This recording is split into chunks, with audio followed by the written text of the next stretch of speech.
want to ask this to Kary. How do they misuse PCR to estimate all these supposed free viral RNAs that may or may not be there? I think misuse PCR is not quite. I don't think you can misuse PCR. Actually. No, the results, the interpretation of it. See, if you can say, if they could find this virus in you at all, and with PCR, if you do it well, you can find almost anything in anybody. It starts making you believe in the sort of Buddhist notion that everything is contained in everything else, right? I mean, because if you can amplify one single molecule up to something that you can really measure, which PCR can do, then there's just very few molecules that you don't have at least one single one of them in your body, okay? So that could be thought of as a misuse of it, just to claim that it's meaningful. But the real misuse of it is that you don't need to test for HIV. You don't need to test for the other 10,000 retroviruses that are unnamed also in the subject. See, somebody that's got HIV generally is going to have almost anything that you can test for because they have definitely been. HIV is a fairly rare virus.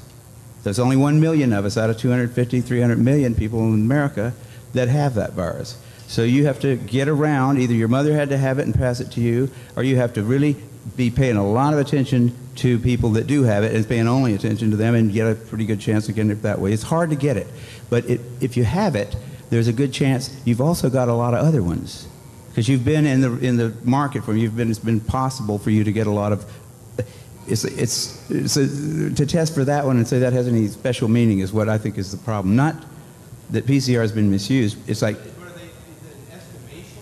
It's not an estimation. No, it's a really quantitative thing. It tells you something about nature and about what's there, but it allows you to take a very minuscule amount of anything and make it measurable, and then talk about it in meetings and stuff like it is important.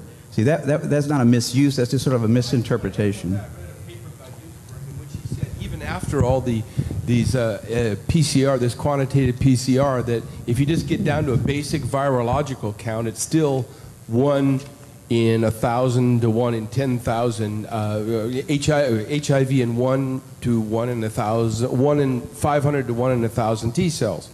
It is. No, there's very little of what they call HIV, and what's been brought out here by Philpott and Isai already.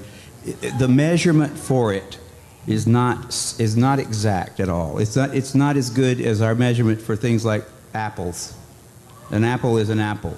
You know, you can get something that's kind of like, if you got enough things that look kind of like an apple and you stick them all together, you might think it's an apple.